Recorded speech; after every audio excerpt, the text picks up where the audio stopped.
Muy bien. Bueno. Empecemos, güey. Vamos.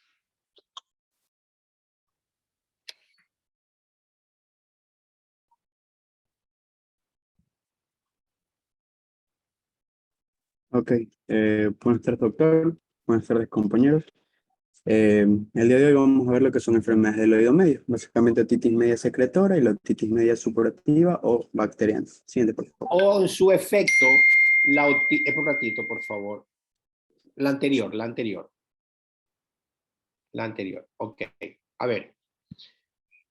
Aquí Freddy lo ha clasificado, es válida también esta clasificación, como otitis media secretora y como otitis media aguda supurativa o bacteriana.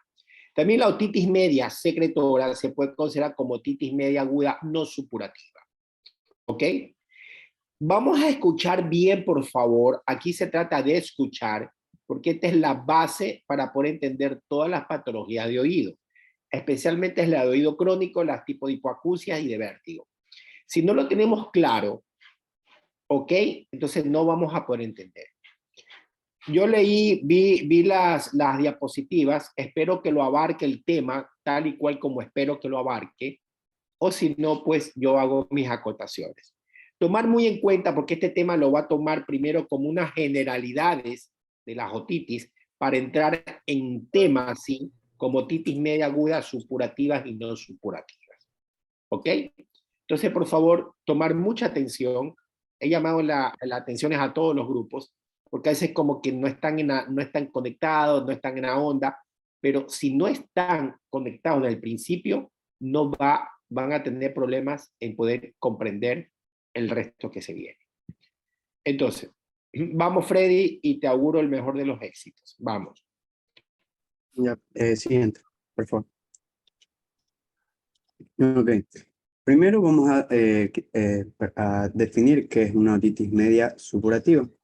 Como el doctor lo mencionó, a ver, la otitis media secretora, o sea, se puede recibir muchos nombres. Dentro de ellas tenemos una otitis media no supurativa, también puede ser denominada como otitis media serosa, otitis media secretora, otitis media catarral, otitis media mucosa u otitis media alérgica. Pero en términos generales, todas estas básicamente se refieren a una forma clínica de otitis media que van a cursar sin supuración.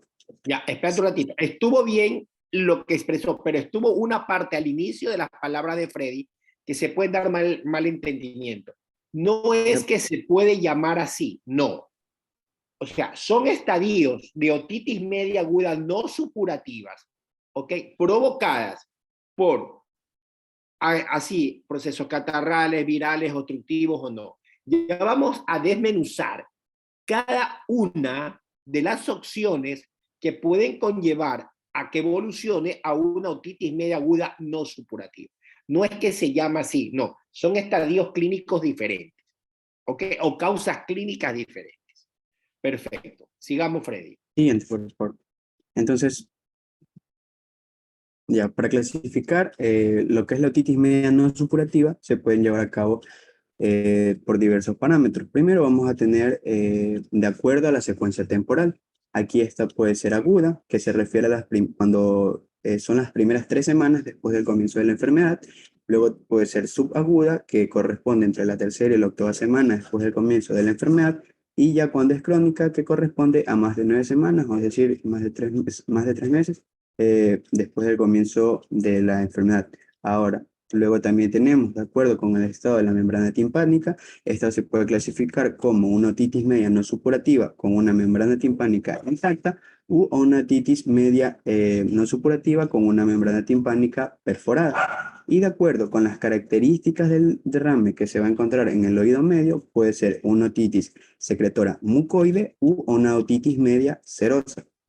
Ok, Siguiente, por favor. Espérate, Freddy, espérate.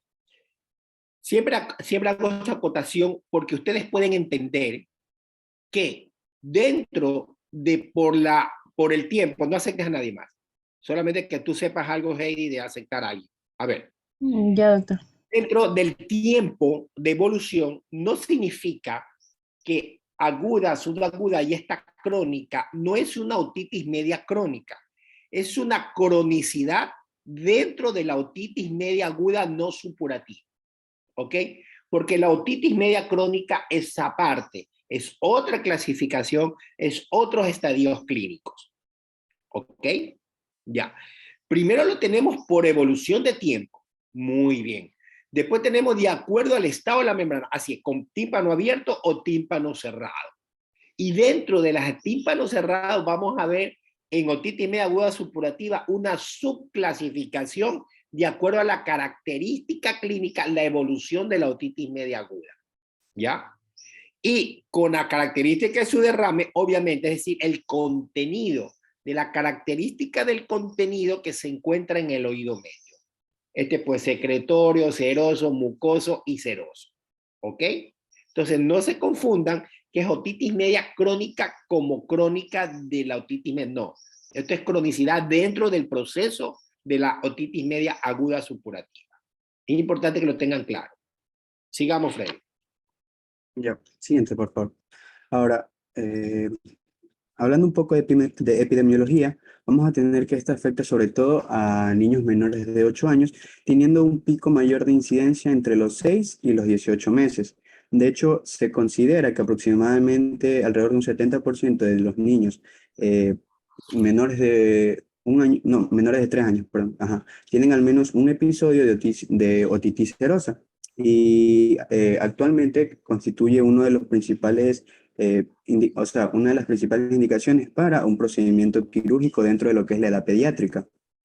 Además de esto, vamos a tener que se van a presentar ciertos factores de riesgo que pueden asociarse a la enfermedad, como por ejemplo niños varones, niños de raza blanca o de origen hispano, ya que tienen una mayor frecuencia que los de raza negra, también grupos socioeconómicos bajos, también hay una cierta predisposición genética dentro de lo que son razas como esquimales o indios norteamericanos y también aquellos niños que, o sea,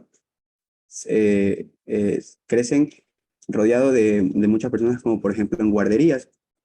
Ah, y otra también que es muy importante es que se ha encontrado que, por ejemplo, los niños o sea, que reciben lactancia materna tienen una menor incidencia en aquellos que reciben el biberón. Esto especialmente debido a la posición en la que ellos, o sea, les dan el biberón, ya que, bueno, eso más adelante lo explicaré, pero es que básicamente es que en estos niños como que lo que es la trompa de Obstaquio todavía no está desarrollada por completo, entonces esto, o sea, les va a predisponer que tengan, van a tener mayor predisposición, perdón, a lo que es presentar una otitis media no supurativa.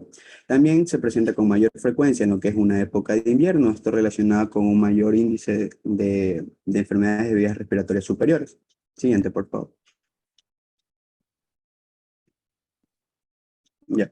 Ahora hablando ya sobre lo que es la etiopatogenia de la enfermedad, vamos a tener que existen diversos factores que de una u otra manera van a llevar a lo que es apariciones que van a presentar cambios histopatológicos dentro de la mucosa del oído medio.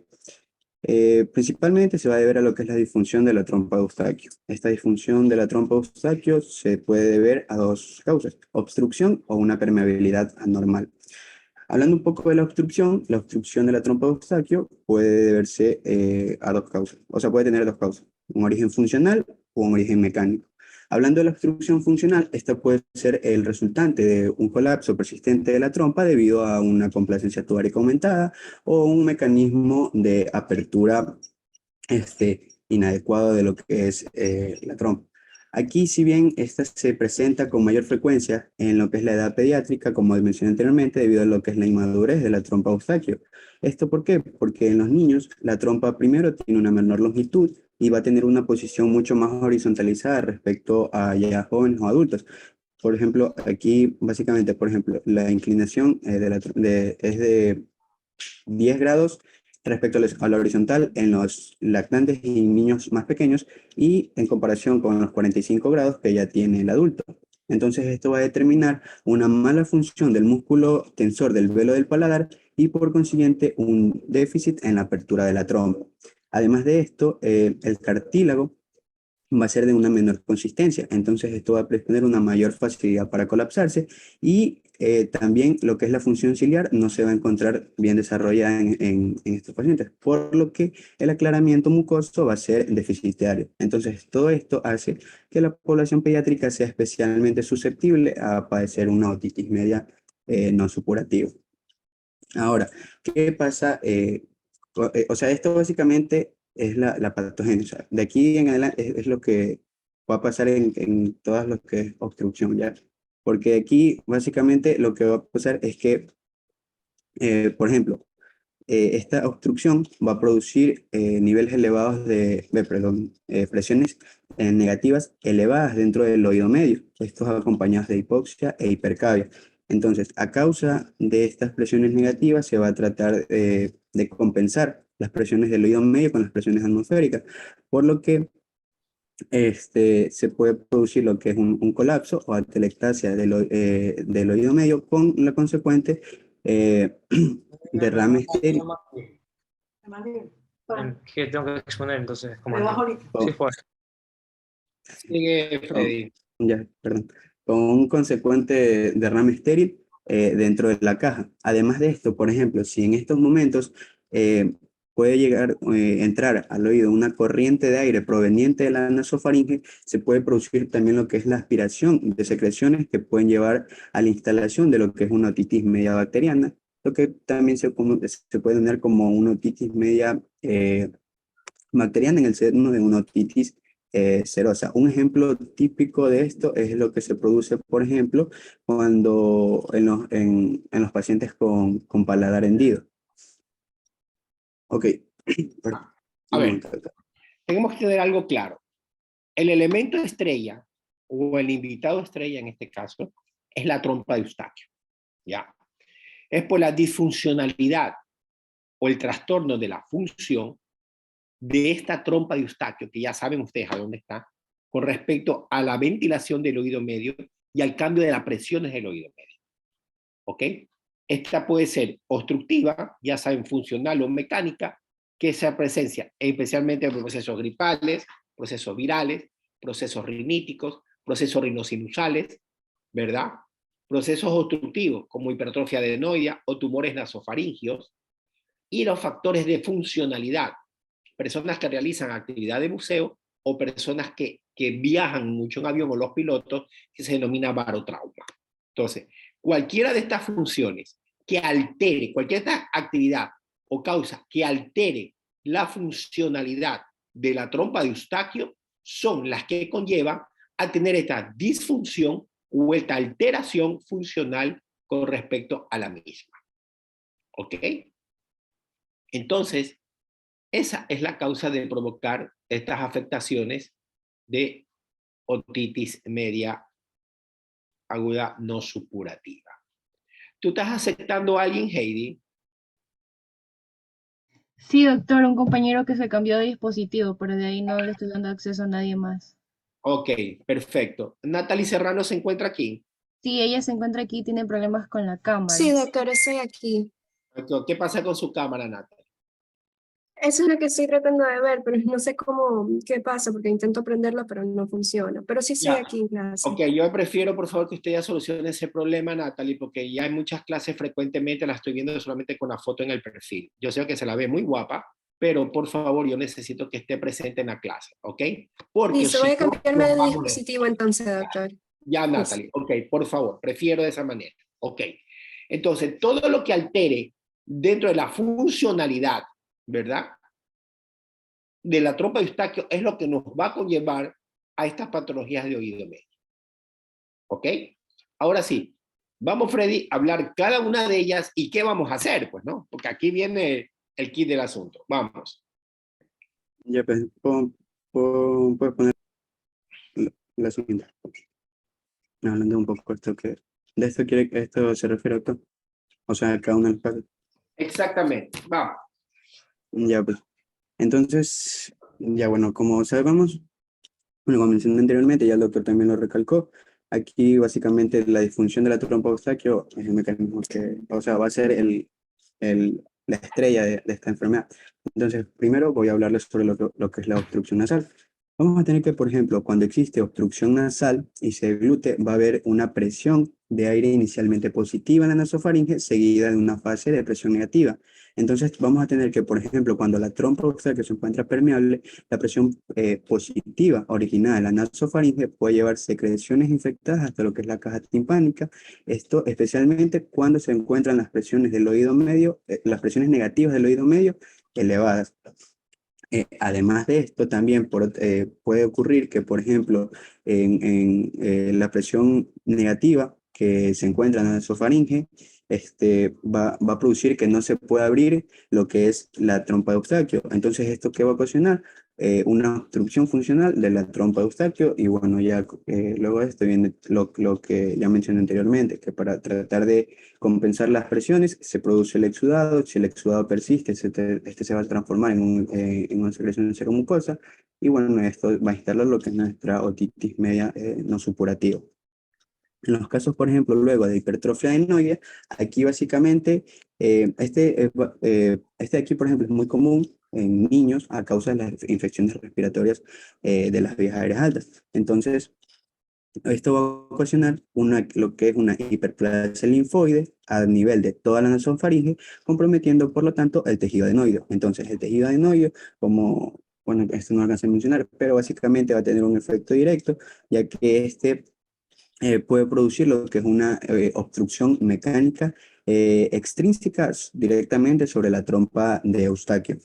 En cuanto al paladar hendido, básicamente estos van a tener una alta prevalencia de otitis media no supurativa, ya que estos primero tienen una limitación durante la deglución. Esto básicamente porque va a haber una incapacidad del músculo tensor del velo del paladar para dilatar activamente lo que es la trompa durante la deglución. Entonces, estos pacientes, además de esto, también suelen tener obstrucción nasal significativa, que va a estar ocasionada por desviaciones rectales importantes. Entonces, todos estos procesos van a conllevar lo que es la obstrucción de la trompa de Eustaquio con la consecuente producción del exudado y, bueno, todo lo que sigue posteriormente. Básicamente, entonces, o sea, el proceso de ahí en adelante va a ser casi el mismo para todos, ¿ya? Perfecto. Entonces, luego tenemos lo que son los tumores nasofaringios.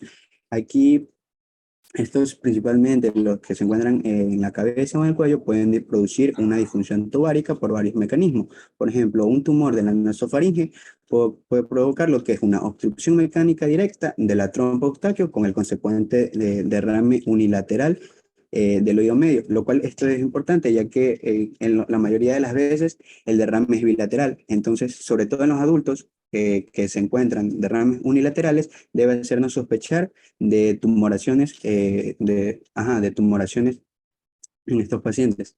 Además de esto, otros tumores que también pueden haber, como por ejemplo el seno maxilar, del paladar blando o paladar duro, o tal vez de las amígdalas palatinas, pueden ocasionar una obstrucción tubárica secundaria a una obstrucción linfática y además de la mucosa. Y en otras ocasiones también puede ser por un mecanismo de compensación directa. Además de esto, algunas veces el tratamiento de estos mismos tumores es que puede ocasionar lo que es una disfunción de la trompa, ya que aunque el trauma quirúrgico puede, por ejemplo, originar una fibrosis cicatricial en la nasofaringe y producir una obstrucción tubárica. Sin embargo, la principal aquí es la radioterapia, ya que esta es la que produce por lo general mayores derrames dentro del oído medio. Probablemente se ha estudiado que puede ser debido a una alteración del drenaje linfático de la trompa y al edema de la mucosa en la caja. Luego de esto también podemos hablar de lo que es el barotrauma. Esto ocurre básicamente cuando hay cambios bruscos y severos de las presiones atmosféricas, entonces estos no pueden ser compensados en el oído medio por una disfunción de la trompa. Entonces, aquí esta es la trompa, no se abre activamente por contracción de los músculos cristofalinos, entonces se producen presiones negativas altas en el oído medio, lo cual va a llevar a la transsudación del suero y en ciertas ocasiones también podría provocar lo que es una hemorragia hacia la cavidad. Luego, por último, vamos a tener lo que son los procesos alérgicos. Aquí, o sea, todavía no está como que estudiado al 100%, pero existen diversas opiniones acerca de una posible etiología alérgica de los derrames en el oído medio, ya que, eh, o sea, se ha estudiado que la mucosa respiratoria, incluida la de los senos paranasales, la nariz y la nasofaringe, entre estos también la trompa eustaquio y el oído medio, van a responder como un todo ante ciertos... un momento, doctor.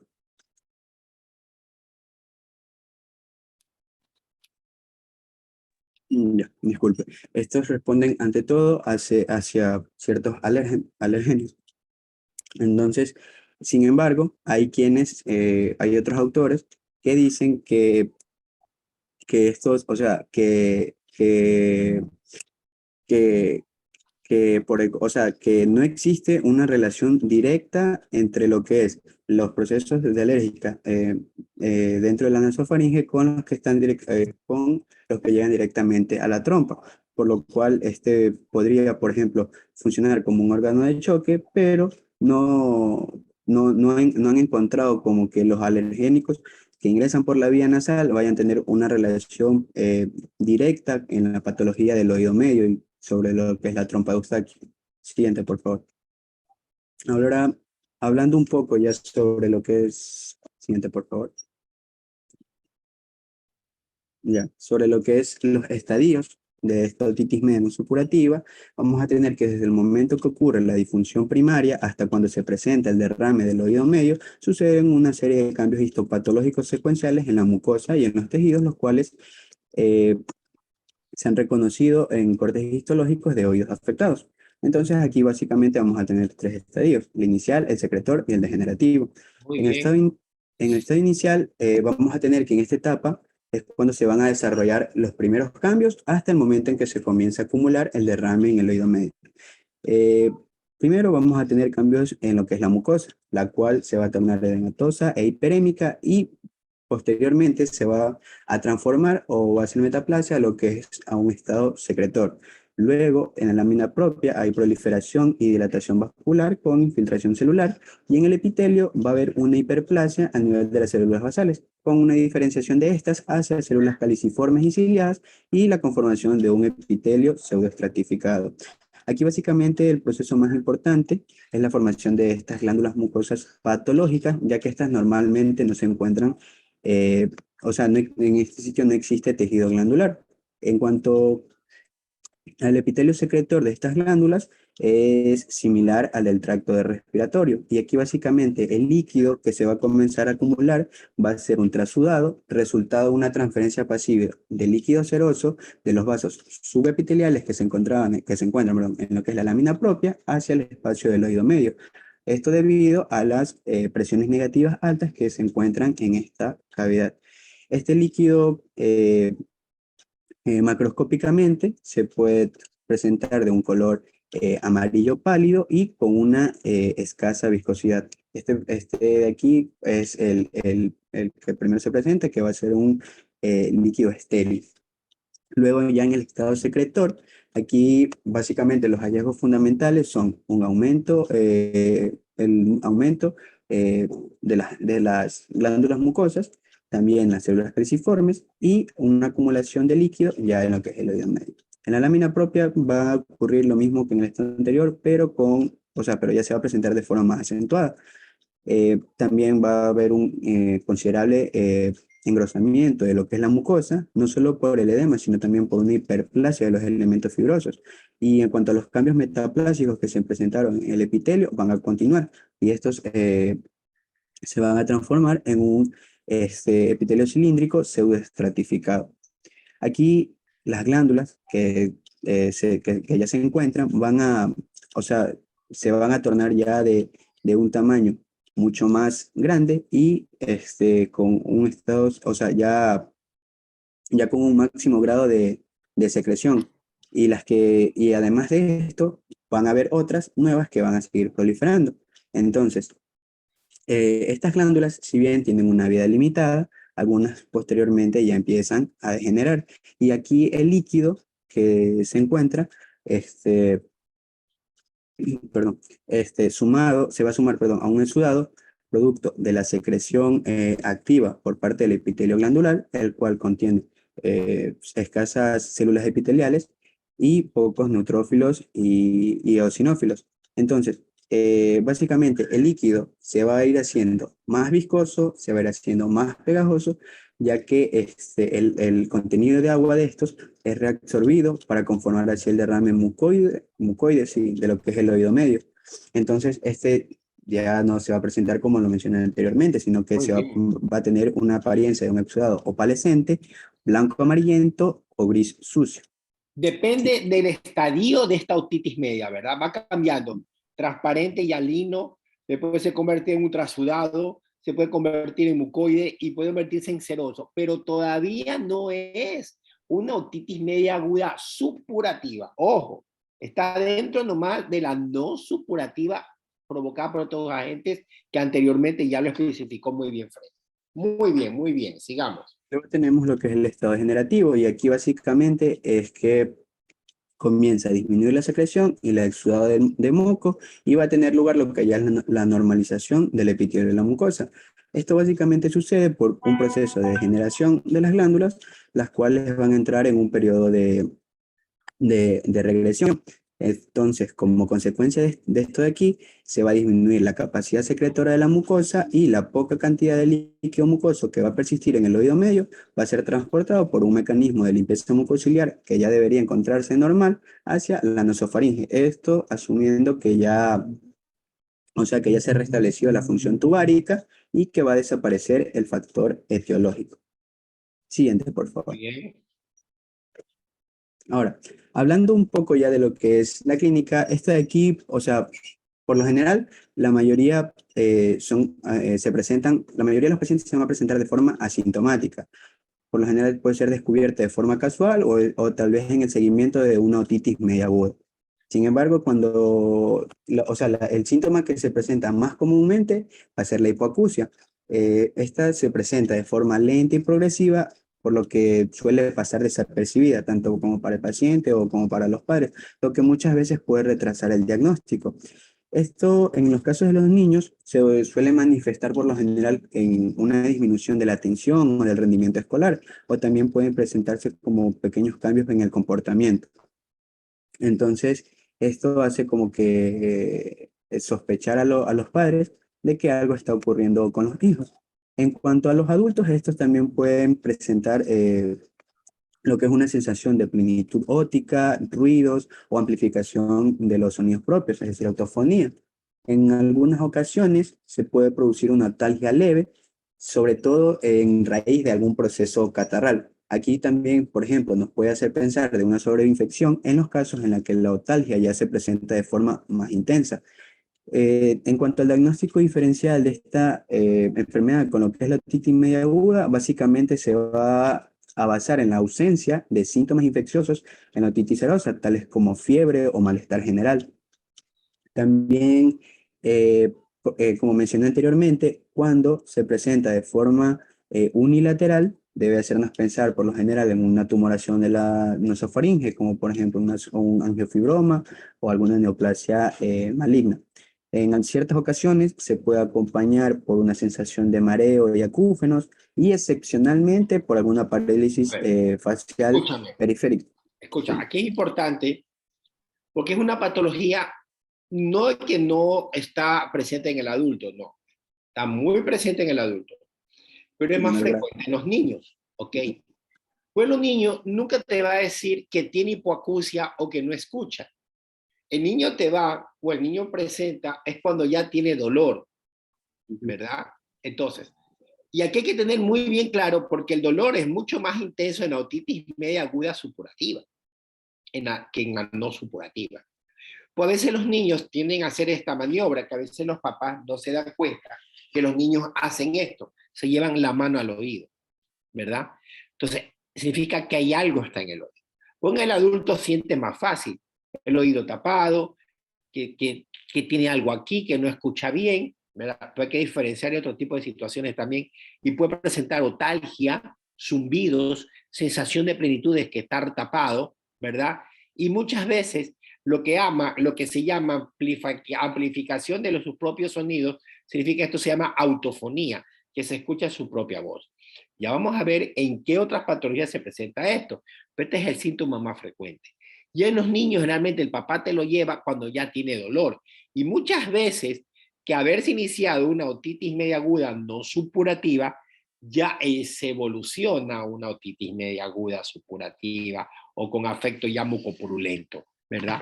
Porque la sintomatología en el niño es sórdida, ¿verdad? No es clara como en el adulto. Ya. Ahora sí, vamos a ver cómo vamos a solucionar este problema. Vamos, Freddy. Siguiente. Espera, antes de eso, vamos a lo que es la exploración física y ya luego el tratamiento. Muy bien, vamos. Siguiente, por favor. Ya. Continuando con el diagnóstico, vamos a tener que la exploración física, para esta de aquí, por lo general la otoscopía es la prueba fundamental para el diagnóstico, siendo definitiva en una parte importante de los casos. Aquí vamos a tener que existen muchas anomalías en la membrana timpánica que se encuentran asociadas a lo que es una otitis serosa. Por ejemplo, por lo general, se va a mostrar, perdón, se va a mostrar un tímpano íntegro, edematizado y opaco, con un aumento de la vascularización radial, y que este puede estar en una posición normal, también puede encontrarse abombado o puede estar retraído. En los procesos que van a ser de corta evolución, la colorización por lo general suele ser rojiza, generalmente con una membrana engrosada. Sin embargo, en los casos que ya son crónicos, el aspecto puede tornarse azulado. Esto es resultado de un depósito de hemosiderina en el exudado. Y en esta de aquí, la membrana suele estar más adelgazada y atrófica, con una tendencia ya a la retracción, pudiendo desencadenar lo que es una otitis adhesiva. Luego, en los casos en los que el tímpano todavía conserva lo que es su transparencia, como se observa en la imagen, pueden observar niveles o burbujas, y que estos nos van a indicar que la trompa está funcionando, pero solo parcialmente. Exacto. Siguiente, por favor. En cuanto a las otoscopías neumáticas, también puede ser de gran ayuda en el diagnóstico, y en la mayoría de los casos que son dudosos, mostrándonos una membrana timpánica con una menor movilidad. Esta aquí constituye una exploración muy accesible y también con una sensibilidad y una especificidad muy elevadas. También podemos ayudarnos con lo que es la acumetría. Estos nos sirven de orientación, poniendo de manifiesto lo que va a ser una hipoacusia transmisiva.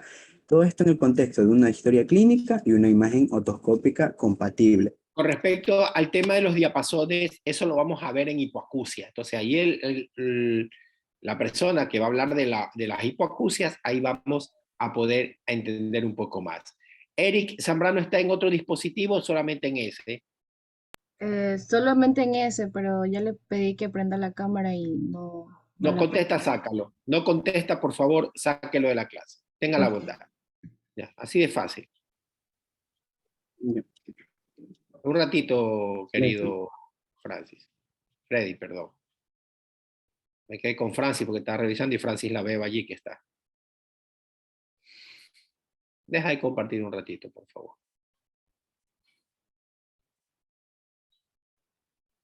No,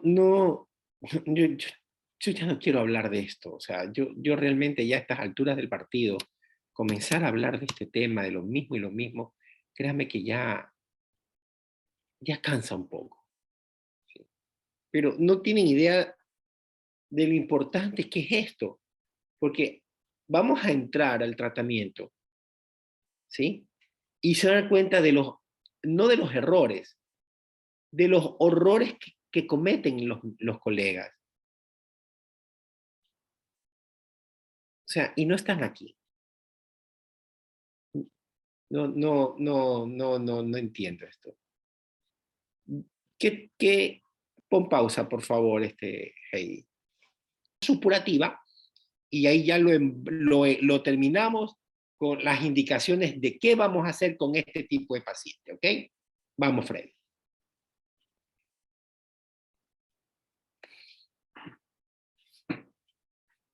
Bien. Siguiente, por favor.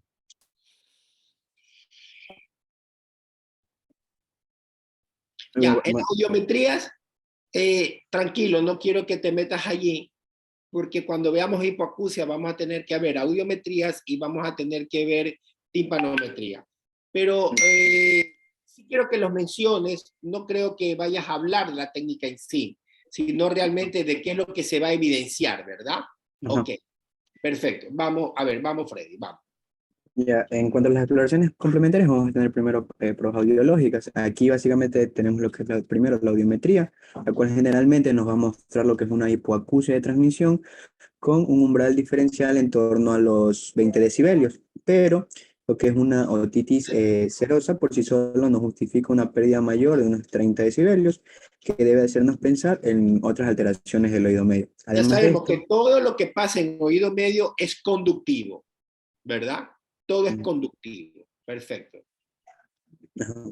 En cuanto a la timpanometría, esta básicamente eh, vamos a obtener una curva aplanada en torno a una curva aplanada que se denomina curva tipo B, o con un punto mayor de complianza desplazado hacia las presiones negativas, la cual sería una curva de tipo C. Eso Eh, le vamos a explicar mejor en hipoacusia, así que tranquilo, no pasa nada. Así que no se ya. sepan, chicos, que eso lo van a ver. En cuanto a las radiografías, estas de aquí por último son útiles para estimar, por ejemplo, el grado de una hipertrofia adenoidea en los niños, ya que en ellos es muy difícil examinar esta zona directamente. Eh, También vale la pena recordar que las disfunciones tubáricas se acompañan usualmente de mastoides con mala neumatización. Entonces, el líquido en el oído medio va a poder visualizarse como una opacidad en las celulillas mastoides cuando estas de aquí se encuentran bien aireadas. Siguiente, por favor. Ahora, en cuanto al ya lo que es el tratamiento, aquí prácticamente vamos a tener dos tipos, el tratamiento médico y el tratamiento quirúrgico. Si bien la mayoría de autores, o sea, señalan que se puede llevar lo que es una abstención terapéutica o un tratamiento conservador, ya que la evolución, por lo A ver, general, vamos, Kate, deja de compartir ahí un ratito, ya. por favor. Deja de compartir, que vamos a hacer eso. Entonces, ya entendiendo realmente qué es lo que pasa, entonces,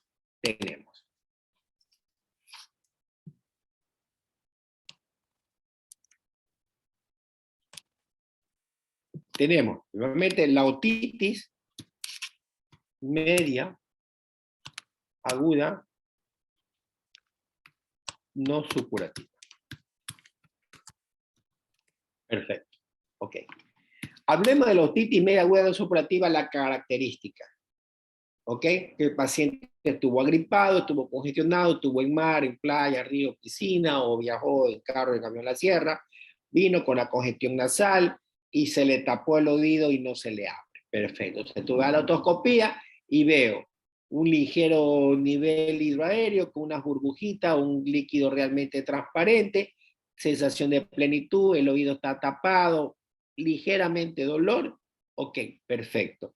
Entonces, ¿qué le vamos a dar a este paciente? Punto 1. Vamos. Ya. Por lo general, se considera lo que es la antibioticoterapia. Te dije que es un líquido blanco transparente. Perdón, estaba en el caso específico. Eh, a ver, en estos casos, yo creo que podríamos usar lo que son, primero, descongestionantes locales. Perfecto. De congestionantes nasales. Ajá. ¿Verdad? Vamos a usar la oximetazolina o la nafasolina, que ya lo conocen ustedes, solamente por 5 días sus gotitas, ¿verdad? No más. Ok. ¿Qué más vamos a usar? Ya, también podríamos, a ver, ya los descongestionantes, luego también podría ser mucolíticos. Puede ser mucolítico, bueno, digamos, ¿qué más? eh, Podríamos usar AINES en caso de que exista la inflamación. Si existe algún dolor, podemos usar un tipo de Ujú. analgésico, cualquiera que te sea, o tipo aire. Muy bien. Ok, ¿qué más? Un analgésico. Y por último, o sea, lo que también se les suele recomendar son ciertos, o sea, ejercicios de ventilación para la trompa de Eustaquio. No hagan esa cuestión de que se tapen la nariz y soplen. No, es más No. recomendable la apertura bucal o masticar chicle, que eso Mm. hace a la activación de la trompa de Eustaquio para que se abra la trompa y mejore estas condiciones. Ok, ¿qué más le vamos a dar? Ya, y según lo que yo leí, o sea, este tratamiento lo deberíamos llevar por o sea, cierto tiempo y debemos estar observándolo por alrededor, o sea, de unos 3 meses antes de ya pensar en lo que sería el tratamiento quirúrgico. Ahorita vamos nomás a decir, le puede dar también un antihistamínico que tenga un Mm. descongestionante tipo D, ¿verdad? Y también está balizado de acuerdo al estadio, puedes usar también una sola dosis de corticoides. Una sola dosis. Ahora, si supongamos, vamos a suponer que ya vemos un contenido mucoso, purulento, medio amarillento, ahora sí, ¿cuál sería, si es que tendríamos que usar antibióticos, cuáles serían los recomendables y cuáles son los agentes causales más frecuentes por los cuales se pueda sobreinfectar esta otitis? A ver, los agentes más frecuentes eran 3. Eran la Moraxella catarrhalis, Excelente. era la... Espérese, sí me los aprendí, solo que la Moraxella catarrhalis, eh, En la puntita de la lengua lo tengo, léalo. No, es que sí lo estoy buscando porque no me los aprendí, pero o sea, sí tengo esa parte de los 3, A ver, búscalo, vamos, principal. es importante Ya, saberlos. espérame. Ya era la Haemophilus influenzae, Streptococcus Hemofilus pneumoniae influenzae, y catarral, Moraxella catarrhalis. ¿y cuál es el otro? Haemophilus influenzae, Streptococcus pneumoniae y Moraxella catarrhalis. Exactamente. Entonces, tenemos las amoxi, si es un solo evento, las combinadas con clavulánico, podemos usar cefalosporinas, podemos usar macrólidos, pero no quinolonas. Perfecto. Excelente. Después vamos a ver las supurativas y cómo la vamos a tratar. Ok. Perfecto. Sigamos, Freddy. ¿Qué está comiendo? La quirúrgica no quiero que me hables de la amnigocentesis porque eso yo tengo que hablar después. ¿Ok?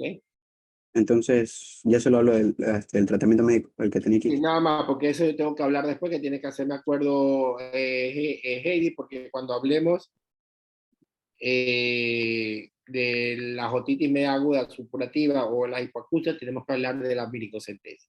Bueno, ok, ahora, bueno, ya, como mencioné, eh, se debe llevar un tratamiento conservador y básicamente, o sea, lo que se busca no es la curación, sino, o sea, la curación de la otitis media, sino más bien del proceso que llevó a que se produjera esto. Para esto, aquí, bueno, tienen la lista de los medicamentos que usamos. En primer lugar, como ya hablé anteriormente, tenemos, por ejemplo, podemos usar antibióticos, aunque esto no está indicado en todos los casos, y tampoco es que se lo deba utilizar de manera indiscriminada. Esto de aquí, según leí, por ejemplo, en los casos en los que ya se ha utilizado antibioterapia con anterioridad y persiste el tratamiento, no se lo da. Y ahí en esos casos ya no se lo debería seguir dando. O sea, ya ni se lo debería considerar. En cuanto a los antihistamínicos, estos, o sea, lo que se espera con estos de aquí es que tengan una misma acción sobre la mucosa del oído medio como la que tienen en la trompa de Eustaquio. Eh, entonces, los que se utilizan con mayor frecuencia son los antagonistas de los receptores H1, ya que estos bloquean los efectos vasodilatadores de lo que son esta histamina. En cuanto a los descongestionantes locales, estos de aquí, por ejemplo, con el uso de gotas nasales vasoconstrictoras, se busca un efecto local sobre lo que es la mucosa de la nariz, los senos paranasales y la trompa de Eustaquio, logrando así recuperar lo que es la permeabilidad de esta. Los mucolíticos, por su parte, estos se utilizan con la ayuda de, o sea, con la idea de que ayuden a degradar la estructura de estas secreciones viscosas y por lo tanto que sea más fácil el drenaje de las mismas. Eh, Además de esto, algunas de estas de aquí se le pueden atribuir ciertas propiedades antiinflamatorias y regenerativas de la mucosa de lo que es el oído medio, con la consecuente mejoría de la capacidad del drenaje y la mejoría ya de lo que es la trompa de Eustaquio. En cuanto a los antiinflamatorios no esteroides, como, como mencioné en estreptogenia, por lo general puede existir una inflamación a nivel del oído medio con derrame, entonces ahí o sea, estas sustancias de aquí este, pueden tener alguna acción sobre lo que es el contenido iónico y de agua de las secreciones del oído medio y por tal sobre la cantidad de trasudado que aparece como resultado de los procesos inflamatorios. Y bueno, en cuanto a los corticosteroides, estos de aquí, con estos de aquí, o sea, básicamente lo que se quiere conseguir, o sea, los posibles efectos que estos de aquí van a tener serían una disminución del tamaño del tejido linfoide peritubular, también un aumento de la producción de surfactante en la trompa, eh, una disminución de la viscosidad de los líquidos presentes en el oído medio y una disminución del edema a nivel del orificio de la trompa. Y con esto, una reversión de los cambios metaplásicos de la mucosa. Y bueno, en cuanto a los ejercicios de ventilación, aquí, o sea, yo había leído que se podría utilizar lo que es la maniobra de Valsalva, que fue la que el doctor anteriormente dijo que, bueno, que no Tener deberíamos mucho realizar. cuidado. O sea, lo que pasa es Ajá, a ver, no es que no está recomendado, sino que imagínate una persona no sepa y sople claro. demasiado y vas a romper la membrana del tímpano, ¿sí? Ajá, Hay que tener mucho cuidado con eso. ajá. Más bien es más sano a estimular la masticación o el chicle sin azúcar para que no dañe los dientes y ese a su vez pues hace la apertura de la trompa, que no nos olvidemos que la parte muscular pues está con el palatofaringeo y el palatogloso, que son el pilar anterior y posterior, ¿verdad? Ok, sigamos. Ya, en siguiente, por favor. Y Ya, ahí esto, por, eso yo tengo que darlo después, no hables tú de eso, tranquilo. bueno, entonces hasta ahí tenía preparado Muy bien, sobre lo que la muy otra. bien, Freddy, muy bien, bien bonito, muy interesante, muy bien, bien, bien. Yo leí tu diapositiva y dije, bueno, ahora sí, vamos a ver cómo lo abarca. Ahora, ¿quién va a hablar ahorita? Yo, doctor, ¿sí se me escucha? ¿Quién? Mónica Pérez. No escucho. Sí, no se escucha.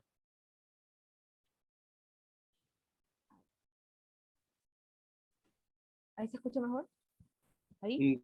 Muy bajo, hija, muy bajo, Mónica.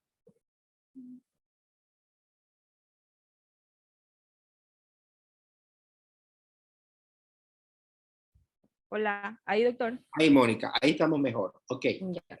Aquí, ojo, que el principio es casi igual, pero aquí Mónica va a hablar de los estadios, que es lo que le tomen mucha atención de la característica de la membrana timpánica.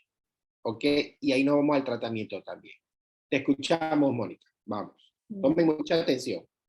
ya. Dale la siguiente, por favor.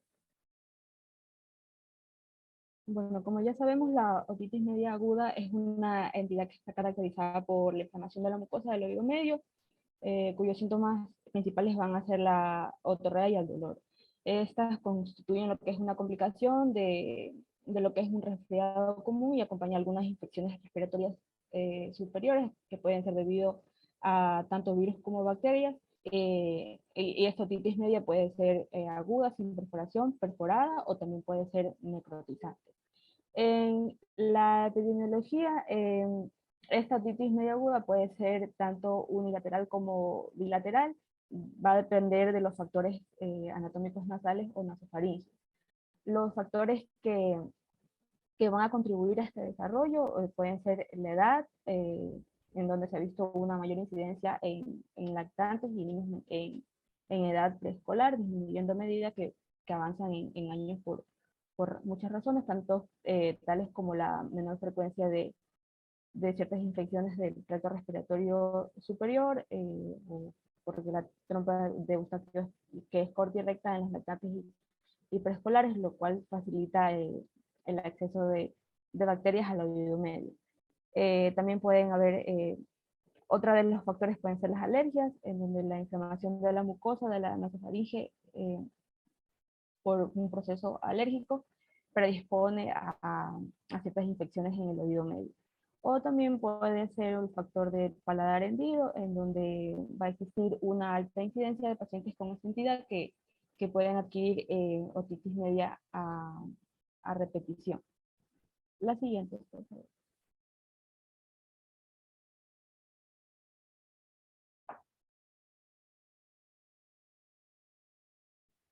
Ya, los agentes etiológicos es conocido de la mayoría de estos informes bacteriológicos que los gérmenes más frecuentes son el Streptococcus pneumoniae y el Haemophilus influenza, que son los responsables en un tanto del 70% de la etiología en este proceso. Y mucho menos frecuentes están el Streptococcus grupo A en un 10%, el Staphylococcus aureus en un 3%, el Bramelia catarrhalis en un 2% y los bacilos gram negativos en un 2%. La siguiente, por favor. Se puede clasificar más específicamente por las edades, como por ejemplo en la edad en los neonatos, los microorganismos productores de la otitis media bacteriana pueden ser, bueno, el germen que puede producirlo son las enterobacterias o los Staphylococcus. Los menores de 3 años los pueden producir los Haemophilus influenzae, los Streptococcus pneumoniae, y en los mayores de 3 años el Streptococcus pneumoniae, el Haemophilus influenzae y el Streptococcus del grupo A.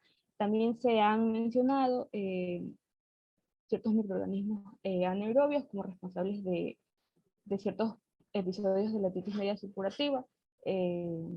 El Staphylococcus y la Pseudomonas aeruginosa, que aparecen en algunos cultivos, son generalmente contaminación del mismo o de efectos que han habido en la toma de la muestra. En los últimos años incluso se ha involucrado cada vez más la etiología bacteriana en la otitis media aguda serosa y mucosas que antes se consideraban como estériles.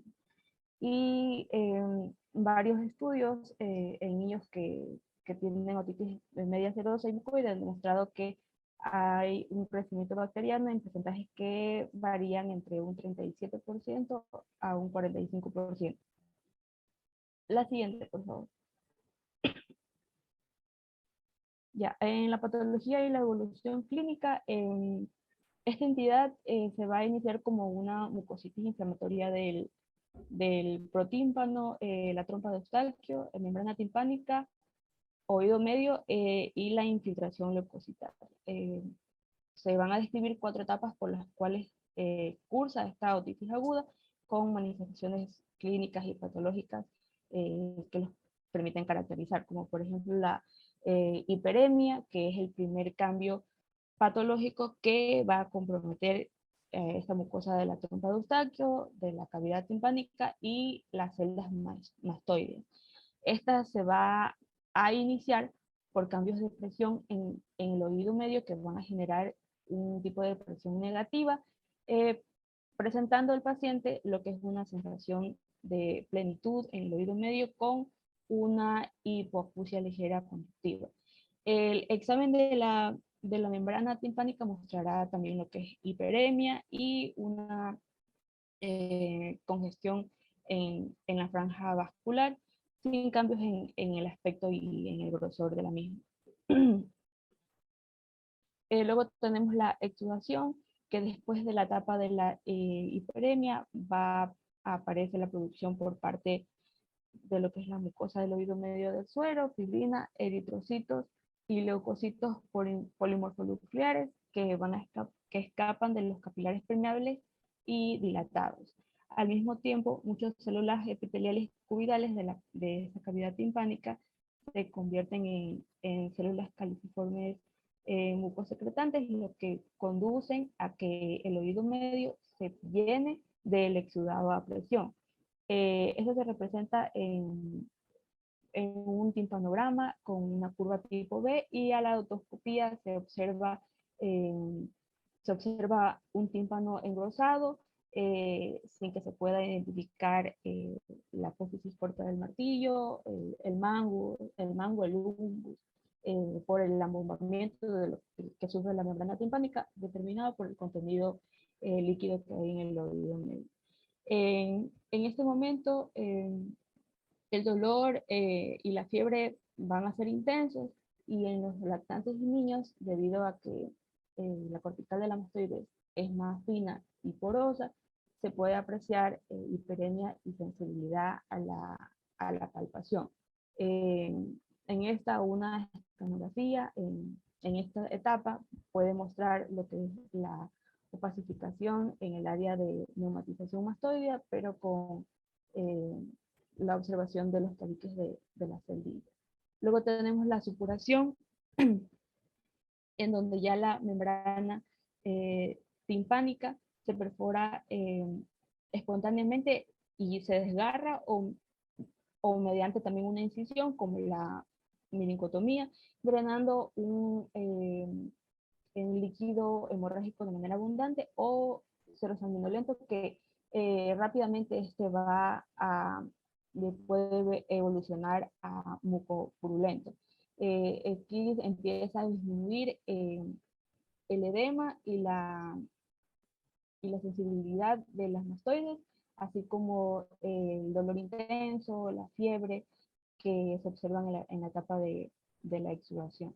Y por último tenemos la coalescencia, en donde cuando el proceso ha sido ya tratado o resuelto espontáneamente en ciertas de las etapas anteriores, una pequeña porción de esos pacientes continúa presentando supuración, hasta que el engrosamiento hiperémico progresivo del mucoperiósteo empieza a lo que es la obstrucción de la libre salida de la secreción.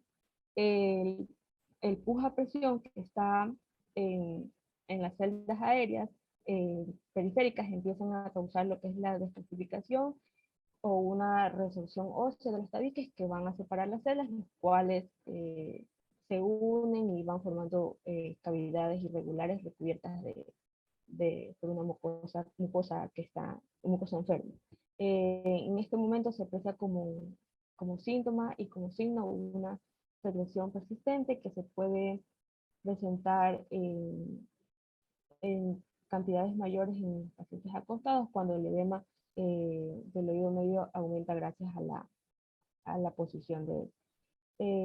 Aquí también el dolor y la sensibilidad de la mastoides vuelven a intensificarse, y también se presenta febrícula y leucocitosis menor que ha habido en la segunda etapa. La siguiente, por favor. Ya, en el cuadro clínico, el diagnóstico de la otitis media aguda se va a llevar a cabo tanto por una exploración otoscópica, requiriéndose una limpieza adecuada de lo que es el conducto auditivo externo, eliminándose lo que es el cerumen y los restos epiteliales. La otitis media aguda que no tiene perforación es la otopatía más frecuente, tanto en los niños como en los adultos, y está caracterizada por una otalgia de tipo un tanto pulsátil, que puede irradiarse a la cabeza, y pueden estar también acompañados de acúfonos con graves tonalidades. Y la agudeza auditiva también puede ir disminuyendo progresivamente, tratándose de una hipoacusia de conducción. La siguiente, por favor. Ya, en lo que respecta al examen físico, puede revelarse a la palpación dolor profundo en la región antral, debido a que hay una reacción mastoidea concomitante. La otoscopía muestra una membrana timpánica, bueno, yo le digo hiperémica, abombada y con pérdida de ciertos puntos anatómicos de referencia. El paciente afectado puede presentar ciertos síntomas generales, como la hipertermia, el pulso rápido, la otitis media aguda, simple, perforada, es una forma ya más evolutiva de la otitis anteriormente ya descrita. En esta el dolor ya es mucho más intenso, se presenta de manera nocturna, referido a la mastoides y al cara del lado afectado. También puede haber ciertos síntomas neurovegetativos que corresponden a un cierto grado de menicismo, sobre todo en el niño. La fiebre, la temperatura y el pulso muestran una alteración de lo que es el estado general. Al examen con diapasón se encuentran hipoacusias de conducción y a la palpación mastoidea se presenta una sensibilidad muy marcada y dolorosa. La otoscopía lo que muestra aquí es un tímpano infarto, abombado, infiltrado, y en las perforaciones es puntiforme y se reconoce por la presencia de supuración que va a fluir de manera pulsátil. El grado de hipoacusia en las pruebas audiológicas dependerá tanto de la cantidad y viscosidad del exudado del oído medio, del edema timpánico y la fibrosis del mismo, pudiendo oscilar entre 5 y 45 decibeles, con una incidencia mayor en frecuencias graves, y esto es raro en las frecuencias agudas. Y en ciertas ocasiones la hipoacusia puede ser mixta si tras esto hay una lesión laberíntica. La siguiente, por favor. Ya, en el tratamiento, el objetivo general del tratamiento es el de poder erradicar esta infección y restablecer la función normal del oído medio de manera temprana. La mayoría de los casos de otitis media aguda, simple o con mastoiditis secundaria, pueden responder a un esquema terapéutico de ciertos antibióticos, descongestionantes nasales y sistémicos, ciertos analgésicos y antiinflamatorios. El tratamiento general es el de una enfermedad invasora bacteriana o vírica que está potencialmente grave. El uso racional de los antibióticos va a depender del conocimiento de los gérmenes que estén involucrados en esta enfermedad. La ampicilina también estaría indicada por el amplio espectro que esta cubre, pero en nuestro medio está un poco limitada por el abuso de la misma, lo cual ha determinado la aparición de ciertas cepas que se han vuelto resistentes. Por lo tanto, se recomienda como una primera opción lo que es la amoxicilina o la amoxicilina más el clavulanato de potasio, la sultamicilina, o como segunda opción el trimetoprinsulfa o la erythromicina. Se ha discutido también la eficacia de algunos antihistamínicos y descongestionantes en el tratamiento.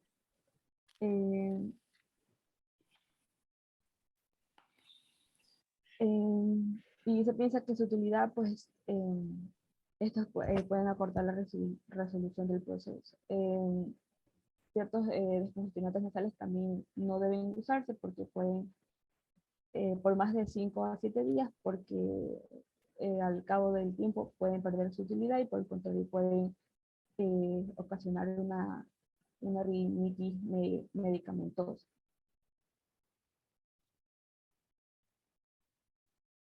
La siguiente, por favor.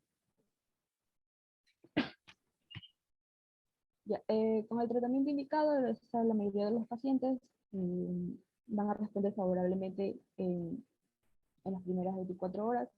Sin embargo, si el paciente sigue con el dolor, no cede con la fiebre, o en el examen se aprecia un tímpano que sigue abombado, estará indicada en este momento la minicotomía con tubo de ventilación para poder drenar el material que está retenido en el Ya. oído medio. Espérate un ratito. Deja de compartir un ratito. Deja de compartir. Espérate. Déjame. Ya. Ahora sí. A ver si estamos viendo.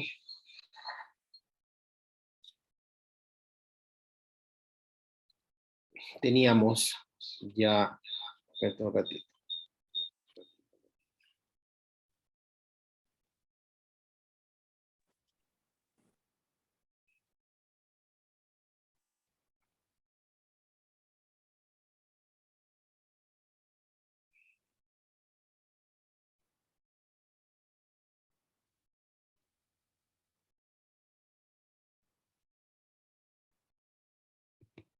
Okay.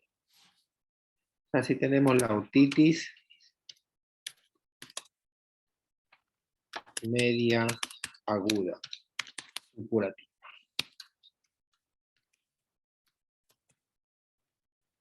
Aquí sí, en base al tratamiento es similar, ¿verdad? Aquí no varía mayor cosa.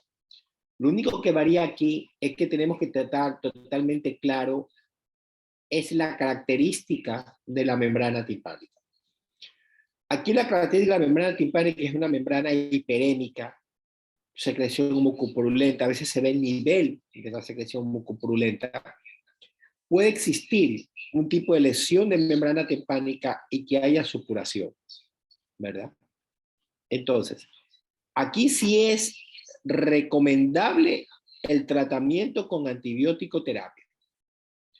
Y el corticoides es mandatorio, pero esto duele. Entonces, aquí lo que tenemos que impedir es definitivamente que no se rompa la membrana timpánica.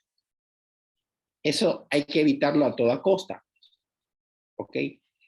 El dolor está mientras la membrana esté abombada. Si la membrana ya no está bombada, ya calma el dolor. O sea, no estalla el dolor, evidente, porque la presión definitivamente fue mayor y rompió la membrana. Entonces, aquí de ley, el quema tratamiento es igual, pero el antibiótico va porque va. Ya conocen ustedes las variaciones, los cambios y todo lo demás, y el corticoides.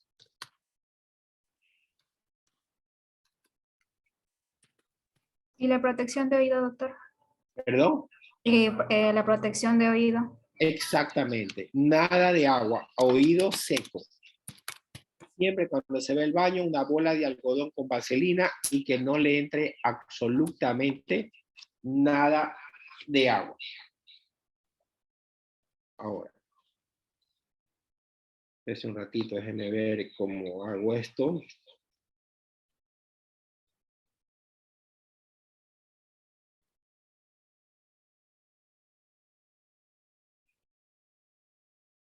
Muy bien. Aquí no se ha hablado en ningún momento de la utilización de un elemento, pero yo quiero que ustedes me ayuden en este caso. Imaginémonos que ustedes están de arriba hacia abajo o viendo del otoscopio, pero de arriba hacia abajo. Ustedes ven la membrana de tímpano. Aquí adentro, obviamente, está el martillo, el yunque y el estribo. Okay. Esta membrana timpánica está abombada e inflamada.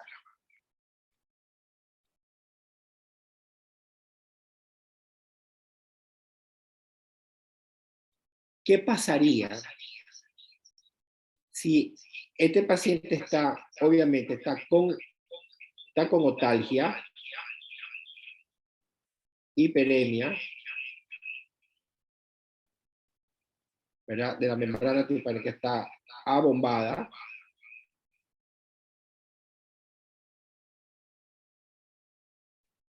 ¿Qué pasa si yo vengo y le aplico gotas.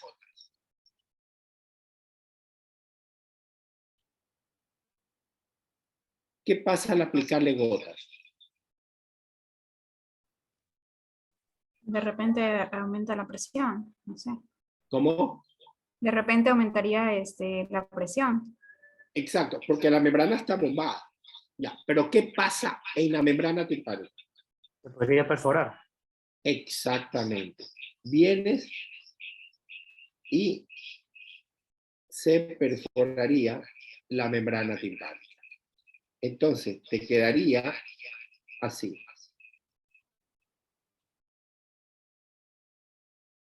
Y se inicia la otorrea.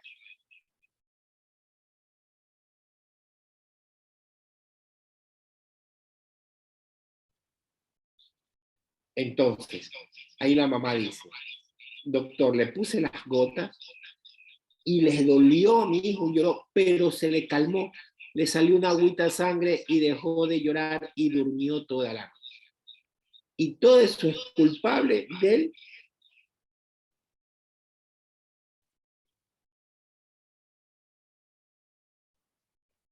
el culpable no es el Otosambo. El culpable es quien prescribe el Otosambo. ¿Ok? Entonces,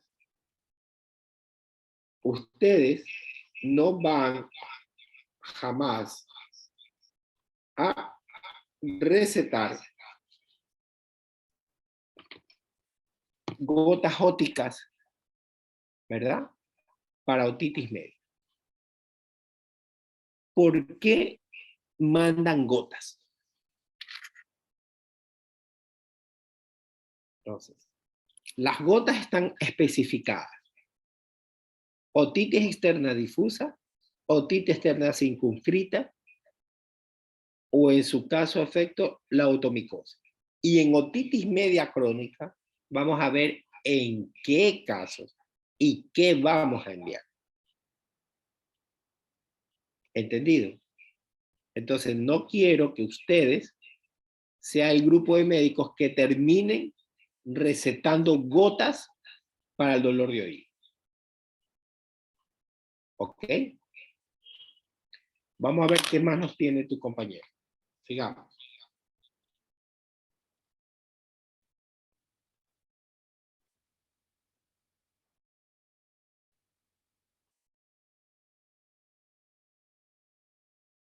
Dale la siguiente, por favor. Bueno, aquí iba a hablar de la meningocentesis, doctor. ¿Lo hago? No, deja nomás que yo voy a hablar de eso. Ya. La siguiente, por favor. Bueno, ahora en lo que respecta a la otitis media aguda necrotizante, esta es una forma especial de la otitis media supurativa aguda que se presenta eh, preferiblemente en niños en los cuales tienen las defensas inmunológicas disminuidas y se encuentran debilitados por ciertas enfermedades exantémicas u otras enfermedades sistémicas importantes. Aunque es raro verla actualmente por el tratamiento de la otitis media con los antibióticos, esta entidad reviste una gran importancia por sus secuelas observadas en los adultos que la adquirieron cuando estos eran niños.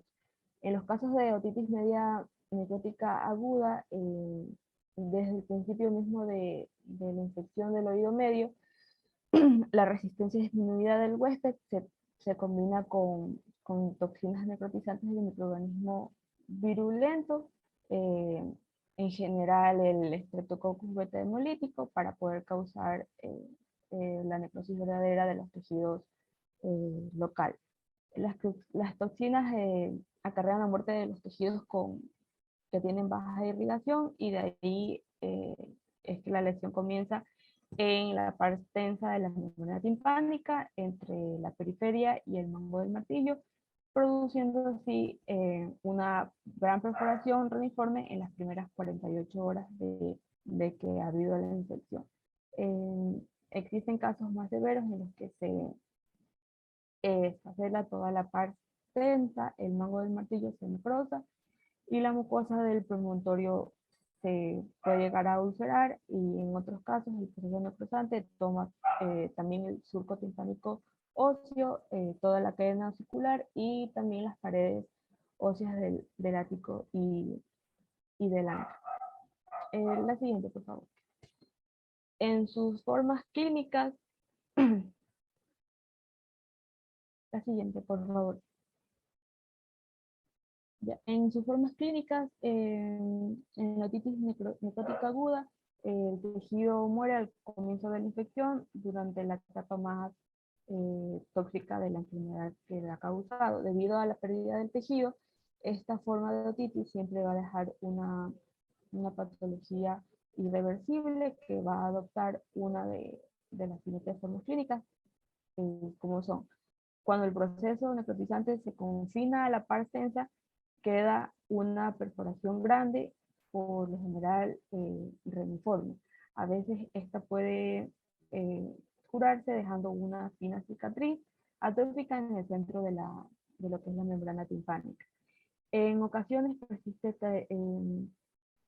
una gran perforación central, de modo que la mucosa del oído medio queda expuesta a lo que es el polvo, a las bacterias provenientes del conducto auditivo externo, y también a la posibilidad de ciertas infecciones ascendentes por la trompa de Eustáquio.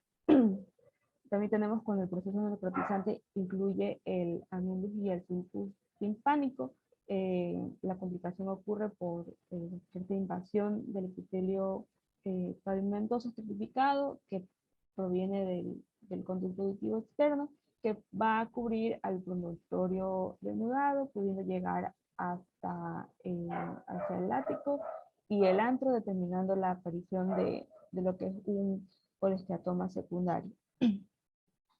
El sarampión, la escarlatina, raramente la difteria y la tifoidea son enfermedades infecciosas que están también implicadas en esta entidad.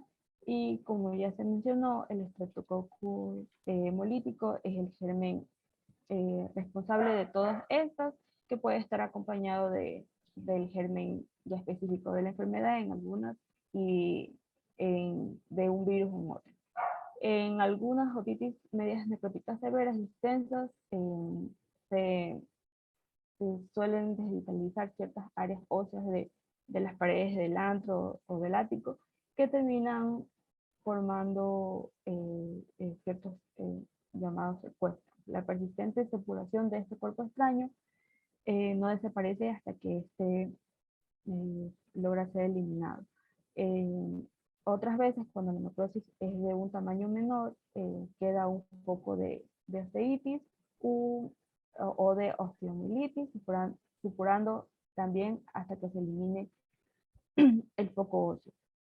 En lo que respecta al tratamiento, para detener el proceso de sus etapas iniciales y para evitar o para reducir al mínimo la posibilidad de ciertas complicaciones, también está indicado la antibiótico-terapia agresiva, y la más recomendable aquí es la penicilina, a menos que hayan ciertos antecedentes de sensibilidad a este tipo de drogas. La Cambiándolo por, penicilina ya casi no usamos, ¿no? Tenemos las combinaciones que van a ir mejor. cambiándolo por, o por ejemplo, como por el antibiótico de tipo eritromicina. Peor. Ya tenemos ¿No? ahora las amoxi, tenemos las cefalosporinas, tenemos otro tipo de antibiótico mucho mejor, ¿no? Lo que pasa es que la necrotizante realmente ya es una forma más agresiva, más severa, que muchas veces tenemos que tomar decisiones ya de hospitalización, ¿verdad?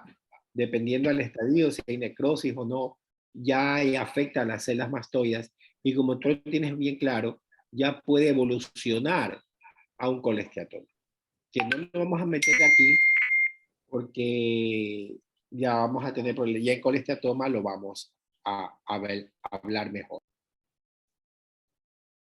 Ya, la cirugía de los mastoides también se requieren, bueno, raras veces en la actualidad, pero la mayoría de los casos se resuelven espontáneamente cuando ya se ha administrado el antibiótico apropiado.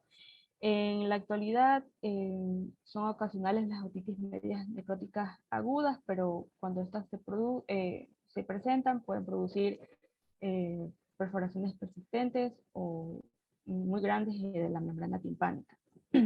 Los colesteatomas de ático y antro asociados con perforaciones de la par extensa y los casos ocasionales de osteitis u osteomielitis crónica sin colesteatoma también pueden ser producto de este tipo de entidad.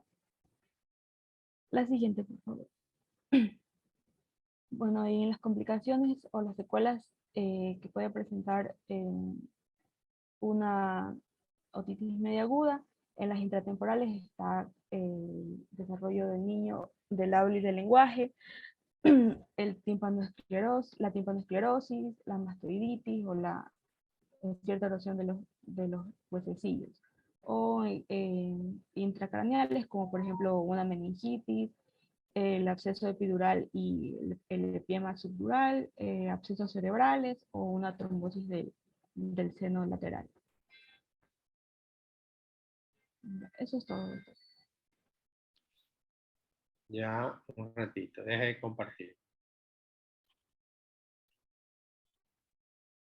¿En qué momentos nosotros decidimos hacer una meringocentesis y colocación de tubo?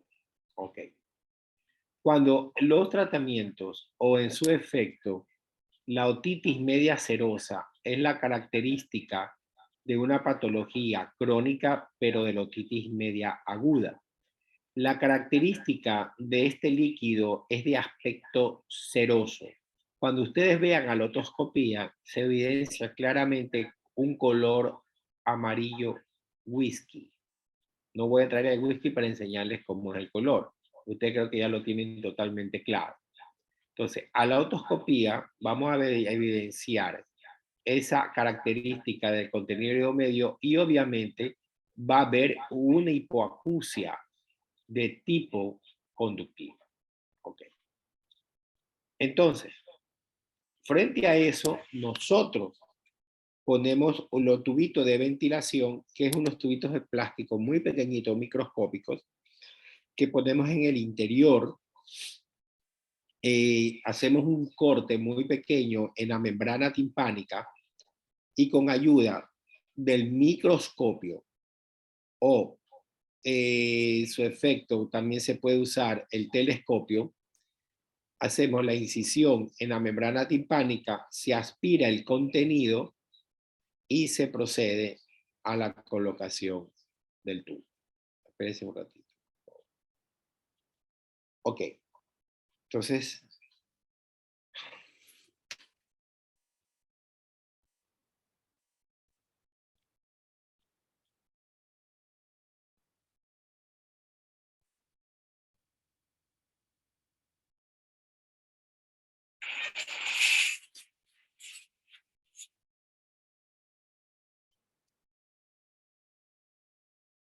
sí me escuchan, ¿verdad? Sí. Entonces, esto es una visión con un lente de telescopio y aquí está el contenido de la membrana timpánica, un moco amarillento. Entonces, este es el miringótomo, es con un bisturí y se hace una pequeña incisión en la membrana timpánica. No estoy haciéndolo con microscopio, sino con el telescopio. Es más complicado porque no tengo las dos manos.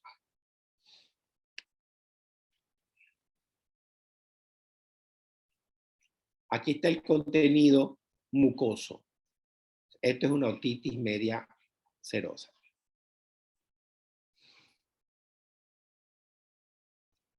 Previo a la decisión quirúrgica, ya hemos usado decongestionantes, claritromicina, que va muy bien, y tratamiento de corticoides por vía oral.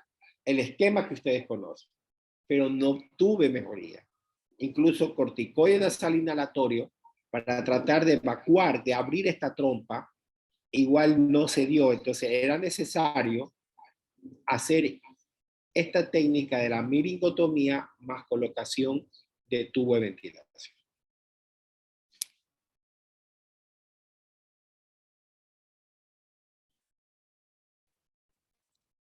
Ahí se está tratando de ampliar un poquito la incisión para poder aspirar el contenido.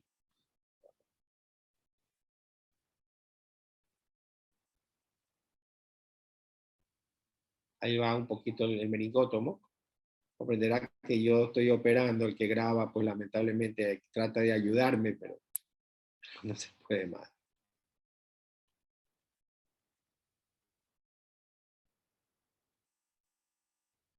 Ahí sale la secreción.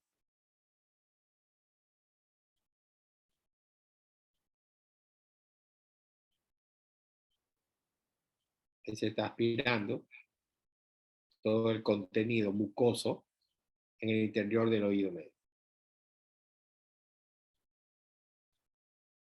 Aquí está la incisión en la membrana.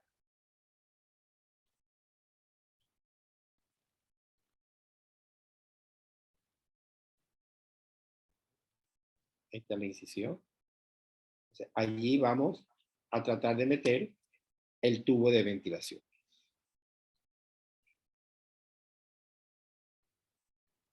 ¿No? Ya, aquí, esta es una pinza especial. Traten de ver la forma del tubo de ventilación. ¿Ya? Unos que tienen un borde metálico, eso es como un hilo, lo cortamos, que no quede muy grande, ese nos indica lo que va afuera. Y la otra parte pues va en el interior de la caja. El corte no debe ser muy grande, porque si no, el dispositivo se nos va hacia el oído medio.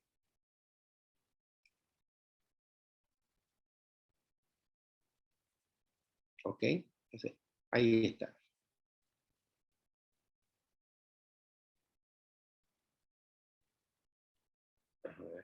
Ahí.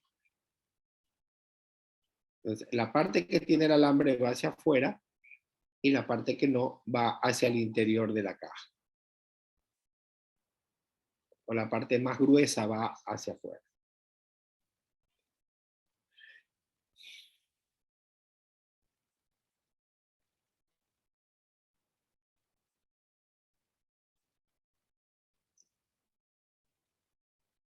Ahí está puesto el tubo, ¿no? Se aspira con despacio, mucha cautela, porque si no, uno al aspirar se puede traer el tubo de ventilación.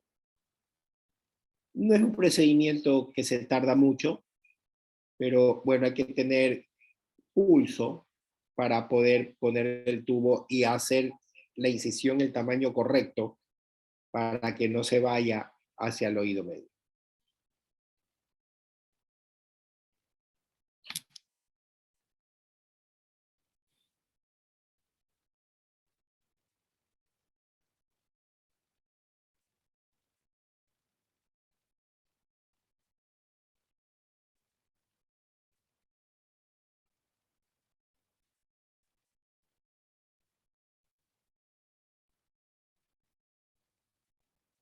Yo estoy por vía endoscópica, ¿no?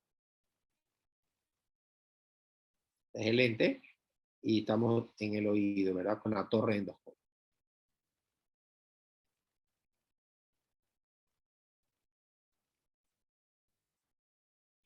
El tubo de ventilación queda aproximadamente 6 meses.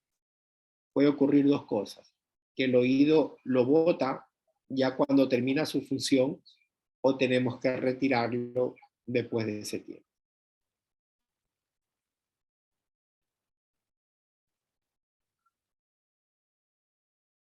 Mire cómo drena, ¿eh? Cómo está funcionando el tubo.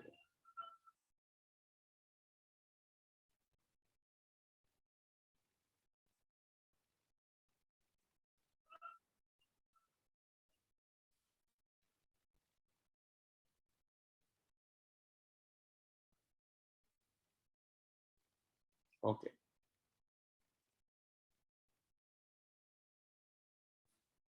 Esa es la meningocentesis, la meningotomía, colocación de tubo de ventilación. Doctora, Ok. disculpe, ¿a los cuántos días dijo que tenía que sacarse el tubo? El tubo queda dos opciones. A veces el tubo se cae solo o queda por tiempo de 6 meses. Si no se cae, nosotros tenemos que retirarlo. ¿Sí? ¿Estuvo claro? Doctor, una preguntita. ¿Y cómo reparamos esa parte en donde estuvo el tubo de la membrana? Se cicatriza solo. ¿Por qué? Porque no es un daño como en el caso de una patología de oído, que ahí sí se dañan todas las estructuras de la membrana timpánica. Es como cuando, o sea, si tú lo agredes con un trauma, se destruyen las fibras. En este caso estoy entrando solamente con el meringótomo, hago la incisión, no daño nada a la estructura de las capas, aspiro, pongo el tubo, 6 meses, que es el tiempo prudente, se lo retira o se cae solo y la membrana se regenera. A veces hay traumas muy pequeños que la membrana se regenera en su totalidad. ¿Ok? Y ya está. Espérense un ratito.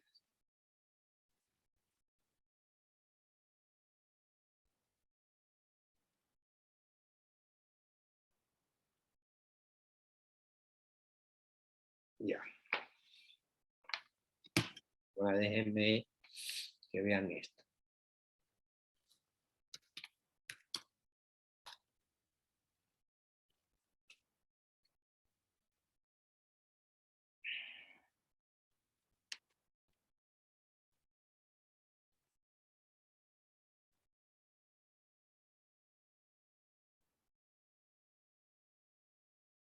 Vamos a ver, para que vayan educando el ojo y digan qué es lo que ven.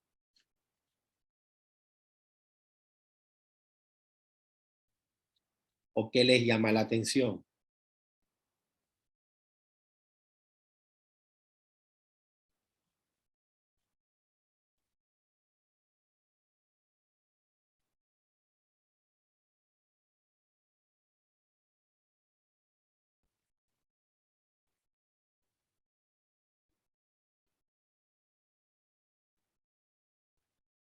A ver, si alguien me puede indicar qué les llama la atención.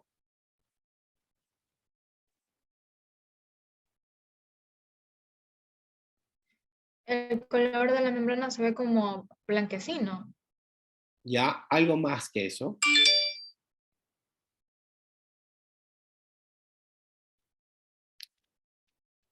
Vean todos los detalles. Se ve el cono luminoso. Ya, ¿qué más?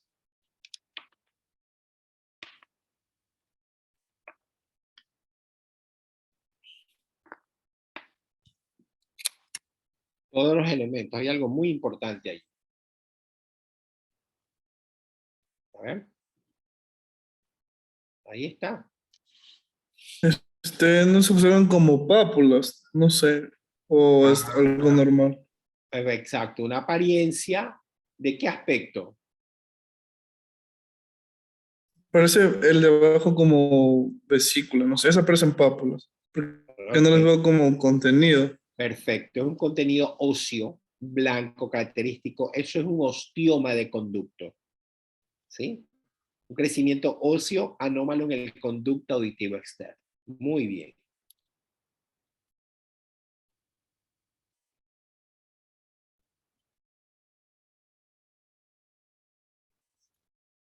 Vamos a ver.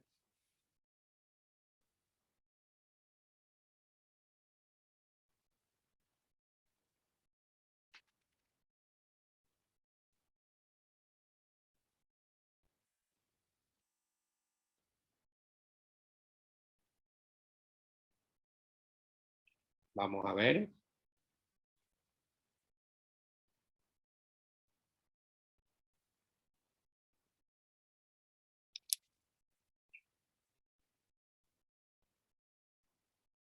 Este oído está normal.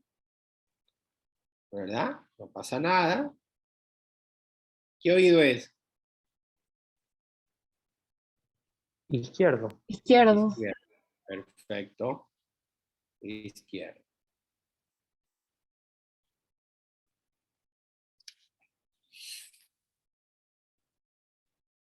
Vamos a ver el otro oído, a ver si hay algo.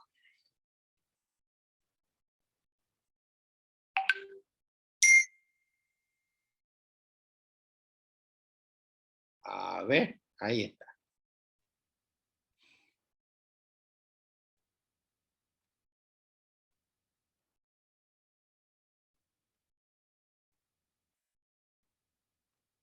Ok. ¿Qué les llama la atención?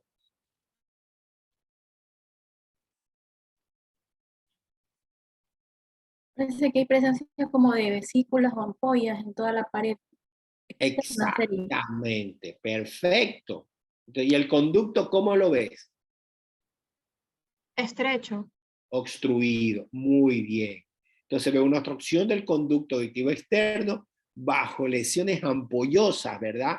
De pronto vesiculosa, granulomatosa del conducto auditivo externo. Entonces es una otitis externa granulosa. Horrible.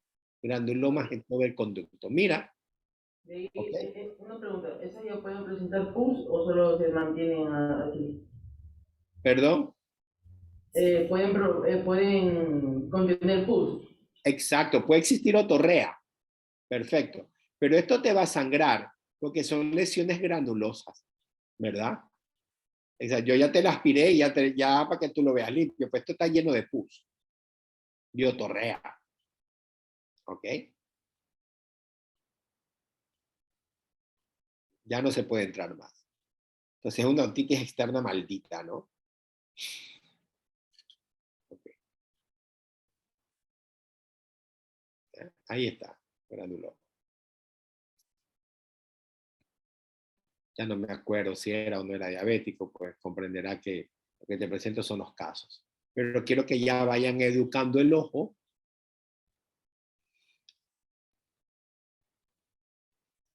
Una pregunta, una otomicosis, ¿cómo se la ve cuando uno la observa? La otomicosis realmente sí, oye, me ha faltado eso. He tenido muchos pacientes con otomicosis. Lo que pasa es que es un problema de hongos, que es una clínica tan fácil de ver. Y decirle al paciente que pague una telescopía de oído, que realmente por muy barata está en 60, 80 dólares, como que me duele en el alma, ¿no? Decirle al paciente pague por una telescopía. Dice, doctor, ¿pero por qué paga? Porque, bueno, un lente de en la torre realmente te cuesta 15,000, 20,000 dólares. Un lente vale 3,000 dólares. Entonces, se te quema un lente o se te cae, se te rompe el lente, ¿cómo vas a sustituir el precio del lente? Realmente está en 60, 80 dólares. Y para una otoscopía, para una otomicosis, no la veo tan viable porque es un procedimiento que lo veo en clínica, pero se ve como algodón. ¿Ok? Cuando es blanco, cuando es negro ya está el locus niger, ¿verdad? Y cuando es amarillo está el otro, no me recuerdo, el flavus. Entonces se ve como hifas de algodón, ¿ok? Y el negro también, así. Entonces eso hay que aspirar y limpiar, ¿no? Entonces por eso cuando veo el otomicosis lo que hago es aspirarla. Entonces no voy a esperar que tenga ahí para hacer un procedimiento que le cuesta al paciente. Porque esto cuesta. En ese caso sí está indicadas las gotas para una En la persona. otomicosis primero hay que aspirar muy bien en la aspiración y obviamente ya vimos que se da pues el micolis, ¿no? El econazol. Vamos a ver. Una pregunta. En pacientes que sufren ya una perforación de la membrana timpánica, ¿pueden escuchar estos como soniditos como pi? Exacto. No, ya vamos a ver, por eso que no, No les... sé cuál es el nombre adecuado, entonces. Tinnitus. El tinnitus o acúfeno. Por eso que no quise entrar a audiometría porque pues se les va a hacer una mezcolanza cuando el compañero de ustedes de hipoacusia. O sea, cuando de hipoacusia, ahí vamos a hablar de la audiometría y de la impedanciometría, ¿verdad? y qué resistencia da la membrana o qué tipo de pérdida da la membrana de la ocupación del oído, ¿verdad? Entonces, si hay ya una perforación crónica que esta no cicatriza, ahí hay que operar. Hay que hacer la timpanoplastia. Yo conocí a un señor que él me contaba que él le habían dicho que él tenía la membrana timpánica ya perdida y que ya no se podía hacer más, que tenía que acostumbrarse a ese pi toda la vida. A ver, el zumbido es muy complicado. Un ratito. Es muy complicado quitarlo.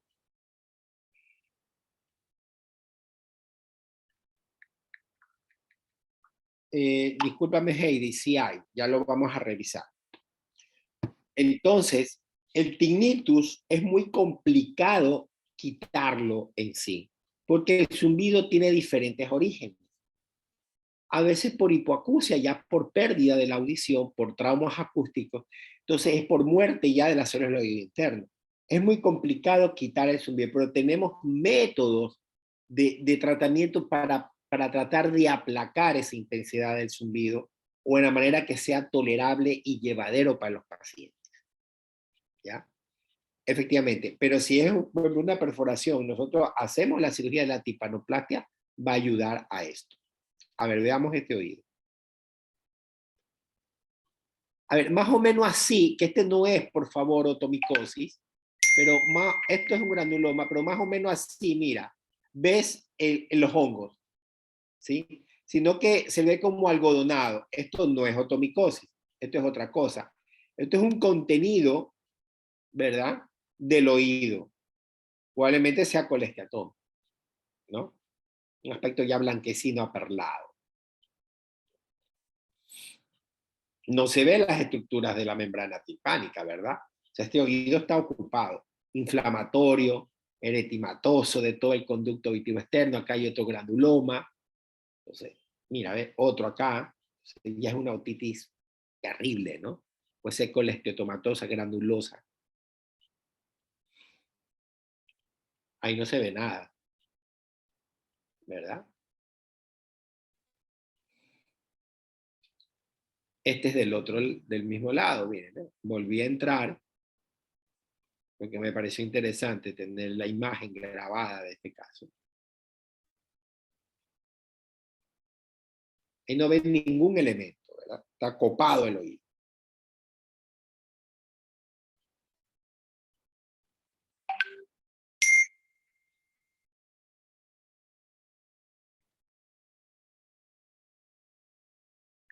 Ok, Heidi, ya lo revisaste.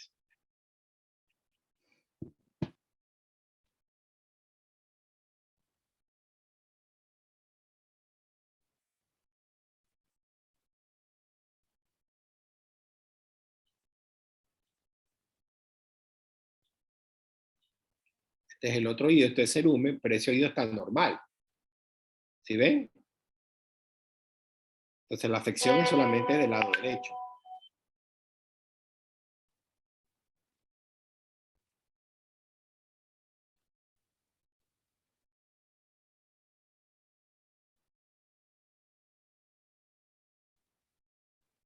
Ok. Un ratito.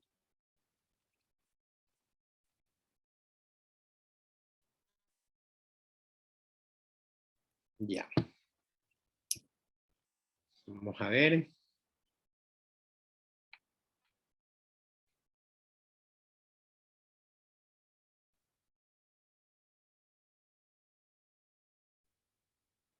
Ahí nomás.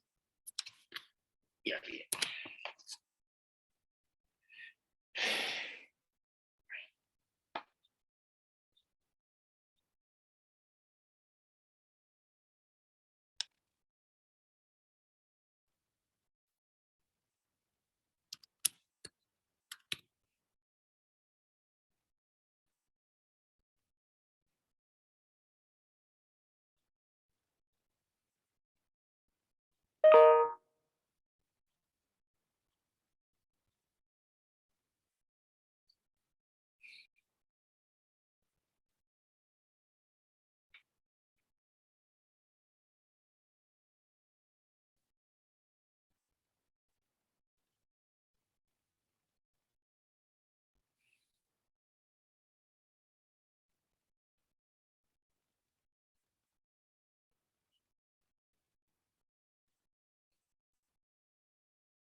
¿Quién faltó, Heidi?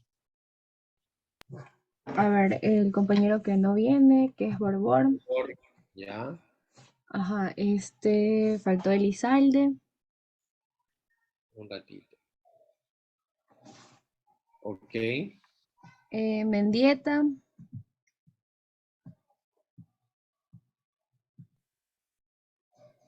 Ok. Ramírez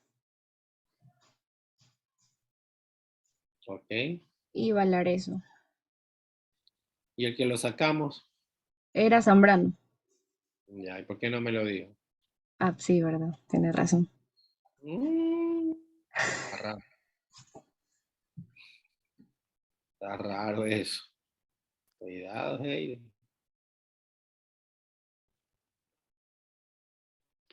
Un cariñito. Nada, doctor, diga nada, doctor. No quiero amargarme mi vida. A ver. Vamos primero con asfalta. Borbor. Borbor, Ok. Elizalde,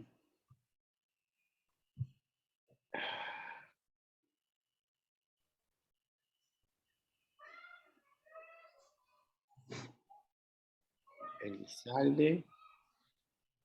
Ya. Mendieta,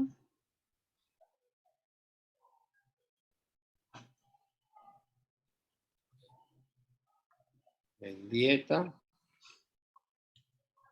Ramírez Y más. Así. Ramírez. Está faltando mucho ya esta niña. ¿Ya? Valareso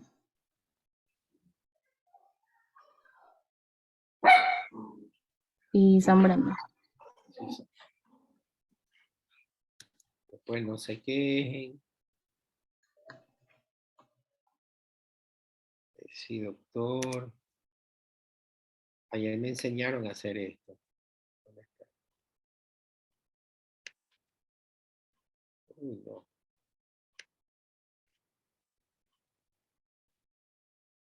Oh, viste, ya aprendía. Ignorancia era atrevida.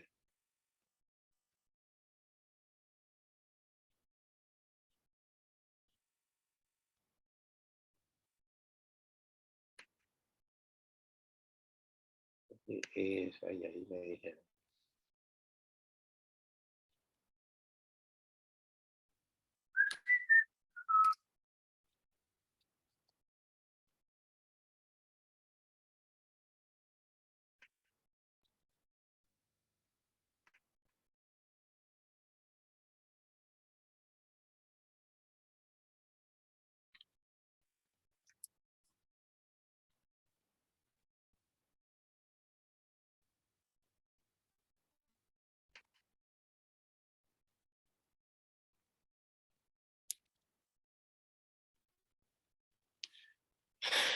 No falten.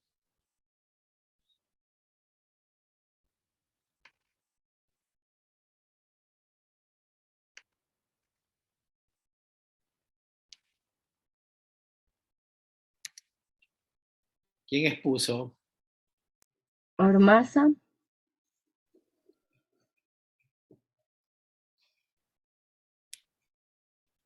Freddy. Ok, ¿quién más? y Pérez. Pérez Mónica Elena. Muy bien. Ok, la próxima clase, ¿qué nos queda?